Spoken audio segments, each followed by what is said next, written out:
अगर मैं आपसे पूछूं इस धरती पर सबसे बड़ा पापी कौन है, स्त्री या पुरुष? यकीन मानिए, इसका जवाब सुनकर आपकी रूह कांप उठेगी। आज मैं आपको एक ऐसी रहस्यमयी कथा सुनाने जा रहा हूं जिसे स्वयं संत गुरु रविदास जी ने अपने शिष्यों को सुनाया था। ये कथा आपके हृदय को झकझोर देगी, आपकी सोच को बदल देगी और आपको यह सोचने पर मजबूर कर देगी कि आखिर संसार में सबसे बड़ा पापी कौन है, स्त्री या पुरुष? लेकिन यह उत्तर इतना सरल नहीं। इसके पीछे छिपा है एक अद्भुत रहस्य, दर्द और वो सच्चाई जिसे सुनकर आपकी रूह कांप उठेगी। मैं आपसे निवेदन करता हूं, अपनी सांसों को थाम लीजिए, मन को शांत कीजिए, क्योंकि अगले ही क्षण इस कथा का एक एक शब्द आपको अंत तक बांध कर रखेगा और अंत में आप खुद तय करेंगे कि असली पापी कौन है। हर समय वाराणसी की भोर हमेशा से ही जादुई रही है। गंगा के किनारे जहां लहरें धीरे धीरे चट्टानों से टकराती हैं, उनकी मीठी आवाज जैसे कोई प्राचीन मंत्र उच्चारित कर रही हो। हवा में चंदन की हल्की महक फैली हुई है जो मन को शांत और आत्मा को पवित्र कर देती है। इसी पवित्र घाट पर एक पुराने पीपल के पेड़ के नीचे संत रविदास अपना आसन जमाए बैठे थे। उनकी आंखें बंद थीं, लेकिन चेहरा ऐसा चमक रहा था मानो सूर्य की पहली किरण ने उन्हें स्पर्श किया हो। उनके चारों ओर कुछ शिष्य बैठे थे जो उनकी हर बात को अमृत की तरह पीते थे। तभी दूर से एक युवा शिष्य आता दिखाई दिया। वो था सूरदास, संत का प्रिय शिष्य, जिसकी आंखों में जिज्ञासा की चमक थी। सूरदास ने संत के चरणों में प्रणाम किया और हाथ जोड़कर कहा, गुरुदेव, मेरे मन में एक प्रश्न उमड़ रहा है जो मुझे रात भर सोने नहीं देता। मैं जानना चाहता हूं, इस समस्त संसार में सबसे बड़ा पापी कौन है, स्त्री या पुरुष? स्त्रियां तो भावनाओं में बह जाती हैं और पुरुष शक्ति के घमंड में। कृपया मेरी इस दुविधा को दूर करे गुरुदेव। संत रविदास ने अपनी आंखें खोलीं। उनकी मुस्कान इतनी कोमल थी कि सूरदास का मन शांत हो गया। बेटा सूरदास, संत रविदास ने कहा, यह प्रश्न कठिन है, क्योंकि पाप न लिंग से होता है न जन्म से। पाप मन की उपज है। लेकिन यदि तुम्हें उत्तर चाहिए तो शब्दों में नहीं, एक कथा में मिलेगा। सुनो ध्यान से, क्योंकि इस कथा में छिपा है जीवन का सार। शिष्यों की सभा में सन्नाटा छा गया। हवा थम सी गई और गंगा की लहरें भी धीमी हो गईं, मानो वे भी सुनने को उत्सुक हों। संत रविदास ने अपनी मधुर आवाज में कथा शुरू करते हुए कहा, बहुत समय पहले एक छोटे से गांव में रामदास नाम का एक गरीब लकड़हारा रहता था। रामदास की जिंदगी बड़ी कठिन थी। सुबह से शाम तक जंगल में लकड़ियां काटता, उन्हें बाजार में बेचता और जो थोड़े बहुत पैसे मिलते उनसे परिवार का पेट पालता। उसकी पत्नी लक्ष्मी और 2 छोटे बच्चे थे जो हमेशा भूखे रहते। रामदास का दिल साफ था, लेकिन गरीबी ने उसे थका दिया था। प्रिय मित्रों, रामदास हर रात सोचता, हे भगवान, कब तक ये संघर्ष चलेगा? क्या कभी मेरी किस्मत बदलेगी? एक दिन हमेशा की तरह रामदास जंगल में लकड़ियां काटने गया। सूरज की तपती किरणें पेड़ों की पत्तियों से छन कर आ रही थीं और जंगल में पक्षियों की चहचहाहट गूंज रही थी। अचानक रामदास की नजर एक बड़े काले सांप पर पड़ी। वो सांप शिकारी के जाल में बुरी तरह फंसा हुआ था। जाल की रस्सियां उसके शरीर में धंस गई थीं और खून बह रहा था। सांप दर्द से तड़प रहा था, लेकिन उसकी आंखों में एक अजीब सी चमक थी। रामदास डर गया। उसने मन में सोचा, ये सांप तो जहरीला लग रहा है और सुना है कि ऐसे सांपों से दूर रहना चाहिए। लेकिन फिर उसके मन में करुणा उमड़ी। ये जीव भी तो भगवान की रचना है। अगर मैं इसे नहीं बचाऊंगा तो ये मर जाएगा। डरते डरते रामदास ने अपनी कुल्हाड़ी से जाल काटना शुरू किया। हर कट के साथ उसका दिल जोरों से धड़क रहा था। क्या सांप उसे डस लेगा? क्या ये उसकी मौत का कारण बनेगा? सस्पेंस से भरा वो पल था जहां रामदास की सांसें थम सी गईं। आखिरकार जाल कट गया और सांप आजाद हो गया, लेकिन भागने के बजाय वो रामदास के सामने रुक गया। सांप ने कहा, प्रिय मित्र, मैं कोई साधारण सांप नहीं हूं, मैं नाग देवता का रूप हूं। हे मनुष्य, तूने मेरी जान बचाई है, मैं तेरा उपकार कभी नहीं भूलूंगा। बदले में मैं तुझे दूंगा अनमोल धन। रामदास की आंखें फटी की फटी रह गईं। वो अवाक था, ये कैसे संभव है? सांप धीरे से पीपल के पुराने पेड़ की जड़ों के पास गया और निकाला एक मिट्टी का घड़ा। उस घड़े में थे सोने चांदी के आभूषण, चमकते मोती और जगमगाते हीरे। इतना धन कि रामदास की कई पीढ़ियां आराम से गुजार सकती। सांप, ले जा ये धन, अब तू कभी गरीब नहीं रहेगा। लेकिन याद रख, ये धन केवल तेरे सत्कर्म का फल है, इसे लोभ से दूर रखना। रामदास की आंखों में आंसू आ गए। इतने वर्षों की गरीबी के बाद यह किसी चमत्कार से कम नहीं था। रामदास धन से भरा घड़ा लेकर घर लौटा। पत्नी लक्ष्मी ने देखा तो खुशी से रो पड़ी। ये सब कैसे? रामदास ने पूरी कहानी सुनाई। अब उनका जीवन बदल गया। नया घर बना, अच्छे कपड़े आए, बच्चे स्कूल जाने लगे। गांव में रामदास का सम्मान बढ़ गया। लेकिन रामदास का दिल वही साफ रहा। वो धन का इस्तेमाल जरूरतमंदों की मदद के लिए करने लगा। उस राज्य में राजा धर्मपाल का राज था। वे न्यायप्रिय थे, पर युद्धों में व्यस्त रहते। उनकी रानी कमला, लंबे काले बाल, बड़ी बड़ी आंखें और मुस्कान जो किसी को भी मोह ले।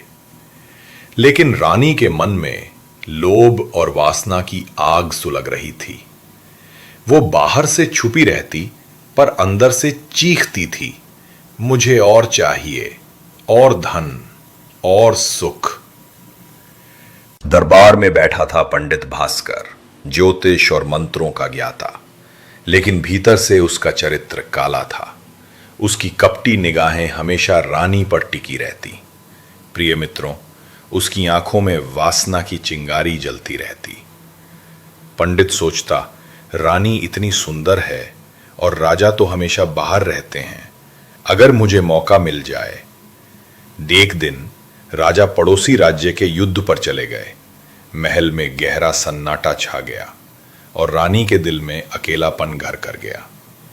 इसी मौके को देखकर पंडित चुपके से रानी के कक्ष में पहुंचा। महारानी, आप इस महल का चांद हैं।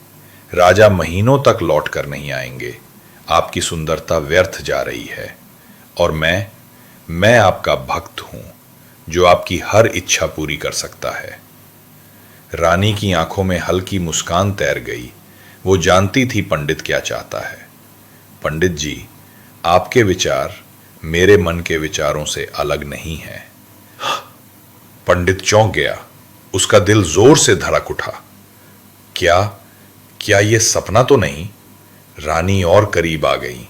रात को महल के पिछवाड़े वाले बगीचे में आना, वहां चांदनी होगी और कोई नहीं होगा।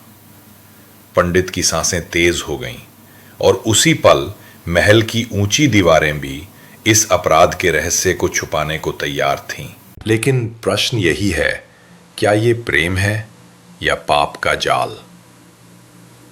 रात हुई, महल में सन्नाटा छा गया। चांदनी बगीचे में फैल गई, फूलों की महक हवा में घुल गई। रानी वहीं खड़ी थी, इंतजार करती हुई। उसके रेशमी वस्त्र चांदनी में चमक रहे थे। पंडित चुपके से वहां आया। उसकी आंखें वासना से लाल थीं।